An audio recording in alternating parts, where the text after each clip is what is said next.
ay imbitadong-imbitado po ang pelikulang ito sa aming medium chikahan. Kaya, ito po si Alwin Ignacio, the Diva That You Love. Kasama ko ang aking kaibigang bonggang-bongga. Glenn C. Bongga. O, di ba? Gustong-gusto niyo ang best in twinning namin na pareho kami nakaasungol. Correct. Laban na laban kami sa pagandahan ni Glenn. Kasi nga, Tama. ang pag-uusapan namin ngayon sa aming medium round ay ang pelikulang Uninvited na kamakailan, una to sa Mentor. Tama ba ako? Yes, Sa mentor. Mentor Production, na kamakailan, ibinalandra na ang kanilang star-studded cast para sa isang horror movie. Oh, eto na nga. Hindi pa pinapalabas ang pelikula, may intriga na. Ang bida-bidahan talaga rito ay ang star for all seasons, Yes. si Miss Vilma Santos, at ang sinasabing Vilma Santos of the present generation, si Nadine Lustre. Yes. Wala silang problema sa pagkasama nila Vilma at Correct. ni Nadine.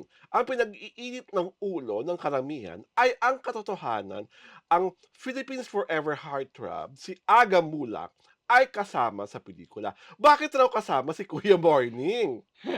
Yun ang gusto nilang malaman. Bakit?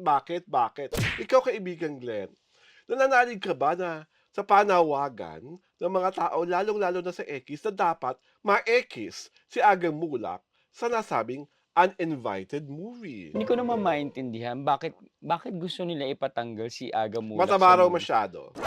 Pag mataba ba, hindi na pwedeng gumanap? Paano kung yung role naman Dahil na lang mataba si Aga sa role? ganun talaga. Siyempre ba, naman, tawag doon, na yung role na naman, nadidepende naman din doon sa aktor, di ba? So, ako naniniwala ko, carry naman ni Aga Mulak yung, Kaya rin ba ni Agang mag-horror? Kasi wala pa ata siyang horror movie. parang tawag doon, Kasi yung Kataleya niya yung, dati, oo, suspense thriller suspense yun. thriller. Psychological drama, di ba? At So, parang medyo horror na rin naman siya, di saka ba? hindi, saka nung Kasi may panahon na yun, mga, may mga parang slasher movie na rin fit yun, na di fit ba? pa si Kuya Morning Oo noon. nga, correct. Di ba? Ito kasi, ako rin talaga, hindi ko maintindihan kung saan nagagaling yung inis at galit kay Aga. Samantalang, isa talaga si Aga sa mga pinakamahusay na aktor sa Correct. Pilipinas nating Oo nga. mahal. So, saan galing tong ngit-ngit nila? Nga. Bakit kaya galit na galit sila kay Aga? Hindi ko rin alam. Di ba? Ang hirap paniwalaan. Pero kasi sa akin talaga ha, this casting, naku po, it screams talaga bigness. It screams grandness. At marami pang mga ibang bonggang-bonggang cast na nasa uninvited. Pero ito lang tatlong major stars ang aming pinagtutuunan ng pansin. Kasi nga di ba si Ate V, naglabas pa siya ng picture na Na magkasama magkasama si Nadine. nung Ng bata, nene pa oo. si Nadine. Nagkasama na ba sila sa pelikula? Naging anak-anak nila ba kina Nadine dati? I think so. Baka nagkaroon na sila na Na Hindi movie ko or lang kasi, television oo. show? Baka Hindi ko mga lang kasi natignan kung anong baka mga MMK or baka pwedeng pwede, oo, commercial, oo. diba? So kaya, at alam rin naman natin, nung araw, si Aga at si Ate V nagkaroon ng mga pelikula. Yes, At as a oo. matter of fact, personally, si Aga ay kino-consider ni Ate V na one of her best male friends in the industry.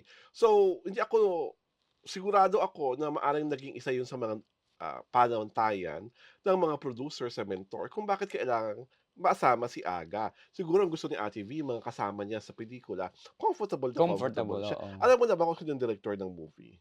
Ah, Eric Mati ba 'to o titignan ko, ha? ibang ano? Sino pa bang mga ibang cast members? Alam ko si JC Santos nga ba, tama ako, Kasama nandiyan? sila Tirso Cruz III, sila Maylin Dizon, si Elijah Oh! Canlas, si Gabby Padilla, si RK Bagatsing, Lotlot De Leon, Ketchup Eusebio, Cholo Barreto, Gio Alvarez, Ron Angeles. Oh! Ay, bongga. Wala pala si JC Santos.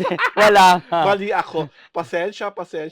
At least kilala na natin si Gabby Padilla. Oo. Andyan siya. O, sinimula yung Best Best Actress. Actress. Katay ni Marian Rivera. Ang Correct, ganda-ganda oo. rin. O, kilala na namin siya ngayon. Hindi naman siya pag-iisipan na, sino ba yung si Gabby Padilla na yan? Ang director, of course, si Dan Villegas. Si Dan Villegas. Kasi produce din ito nila ng mag-asawa ni Antoinette Antoinette. Hadaune. Co-production dito ng Mentor at saka ng grupo ng Ang bongga niya. Oo. So, ang feeling ko, film fest ito, no? Malamang. Just a bit as a finished film. Pwede naman. Kasi lalo na nandiyan na yung ano, alam mo naman ang bagong horror queen ng film festival si Nadine Lustre, 'di ba? Yes, oo So, puwede nga, naman. 'di ba? And si Ate B, ano, pasok na rin sa Mm. film festival, 'di ba? Oo, lagi 'pag may Oo, Vilma When I Santos Met You movie, in Tokyo. pinapanood talaga ng mga tao. Mm. Well, sa'kin, whatever are your reservations for Aga Mulak na maging kasama sa pelikula, puwede po pakitikim muna ang mga bibig. Huwag munang mag-type ng type ng mga maaanghang na salita sa social media kasi hindi pa naman natin napapanood ng pelikula. Oo, 'Di ba nga natin alam kung ano ang kanyang role? Knowing correct. Aga and knowing how dedicated he is sa kanyang craft at sa kanyang pagiging aktor, kakararin niya. I'm sure marami sa inyo nanonood na kanilang Sunday show, kaya akala niyo yun lang ang kayang gawin ni Aga. Eh, 'di ba yung pinagbidahan niya ngang film festival movie rin, 'di ba? Miracle in Cell ano yun? Oo, Miracle in Cell number 257 Oo, Ems. oh, 'di Super ba? box Box office hit office yun. yun at At naging box yun office king pa siya oh, dun, 'di ba? at yun ang kumabog sa pelikula ni Vice Ganda, 'di ba? At yun ang naging dahilan kung bakit biglang si Vice Ganda ay from unkabogable star, naging Oo, kabogable star. Dahil after Aga, sunod-sunod na yon, 'di ba, na lahat ng pelikula ni Vice after 3 days natatalo kung sino man ang kalaban niyang pelikula. oh, 'di ba? Ang pelikulang ito, mga ano, festival kings and queens pala ang Oo, kaya nandito. 'wag nating i-ano, 'wag nating i-underestimate Correct, lalong-lalo na ang kakayahan ni Aga sa kanyang yun nga, pagiging mahusay na aktor. mm. At talagang ewan ko kung sino yung mga nagmamagaling at nagmamarunong sa social media na parang kine-question ang kanyang kakayahan. Sana pinanood niyo po muna yung mga dating pelikula ni Aga, kasi baka nakikita na talaga si Aga sa mga romantic comedies niya, eh. 'Di Oo, ba? Kasi dun naman talaga siya sumikat ng bonggang-bongga, 'di ba? at Yung mga saka yung mga comedy comedy TV shows niya oo, nga, mga yung sitcoms, Okey-Dokey-Dok oo. at yung kung ano-ano pa. But there are so many dramatic films of Aga Mulak na nagawa niya nung araw, Yes, na magpapakita sa inyo talaga na talagang napakahusay niyang aktor. Ako, isa yung pa dun sa kanila ni Lea, 'di ba? yes, Sana'y Wala Ng Mm. Sana'y Maulit Sana Muli. maulit 'Di muli. ba saka yung Bakit Labis Kitang Mahal, yung Oo, kasama nila si Ariel, oo, 'di ba? yes. Ako, I always look forward to the fact that Vilma Santos is working with Nadine Lustre. Iba yun. Nga, 'Di ba, correct. ibang klaseng ano yon, ibang klaseng ano, sana lang wag very The Healing, ha? Yung Vilma Santos at And Kim Kim Chiu Mi, Chiu. oo. Grabe doppelganger, eme-eme, wag naman gano'n. Hindi ako masyadong natuwa kay The Healing.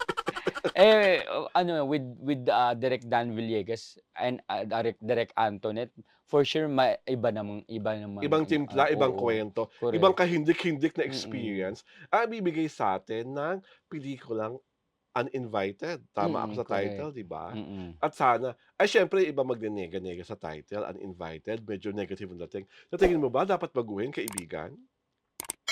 Hindi naman, kasi ano naman, fit naman siya for a horror movie, yung title niya, 'di ba? Mhm. Eh, yung ano nga, yung Malyari nga ng Mentor, 'di ba? Ako Di sabagay, ba? suspense thriller rin na yun, Mm, 'di ba? Kasi Malyari apelyido sa horror isang, o pari-parian na may oo. ginagawang mga kahindik-hindik. Pasok naman sa horror movie yung Uninvited. Oo, saka talaga wala ka namang gustong imbitahin na talagang mga horror element sa buhay mo, 'di ba? Saka 'di ba ano, siyempre ayaw mo namang iimbitahin yung, kung halimbawa may supernatural being O ba kaya mga diyaan, 'di ba? monster.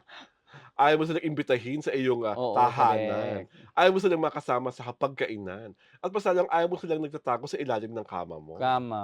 'Di ba, kaya dapat uninvited talaga sila. Ako, exciting 'tong Film Fest for December kasi 'di ba 50 years ng Metro Manila Film Fest? Yeah, It is their golden year. So, I'm sure pagalingan yung mga talagang lalo na maigting. yung mga pumasok na ano, mga bigatin na yung Oo, ano, 'di saka ba? lalong-lalo na 'tong Finnish films. Yes, Kasi oo. mas malaki talaga ang lamang 'pag Finnish film ang isusumite. Magkakaalaman kung sino talaga ang magtatagumpay in the Oo. nearest future, 'di ba? Kaya ngayon pa lang, congratulations kay Ate V, congratulations kay Nadine, congratulations kay Aga, at congratulations sa lahat na makakapasok sa 2024 Metro Manila Film Festival kasi this is the golden year of the MMFF. Kaya Kaya sana puro golden movies ang mapili at puro golden sa box office, 'di ba? Correct. Walang umuwi ng luhaan, walang umuwi ng kulelat sa takilya, Maganda naman ang line-up, 'di ba? 'di Andiyan sila ba? Vice Ganda, andiyan din Oo, si, Vic Soto and Piolo Pascual, 'di ba? yes, 'di So ba? ano, Exciting correct. exciting times, exciting December. Ito po si Alwin Ignacio, The Diva That You Love. Kasama ko ang aking kaibigang bonggang-bongga. Glenn Sibonga. Ito po ang The Hitty Show, ang Tarian at Talakayan Showbiz Edition.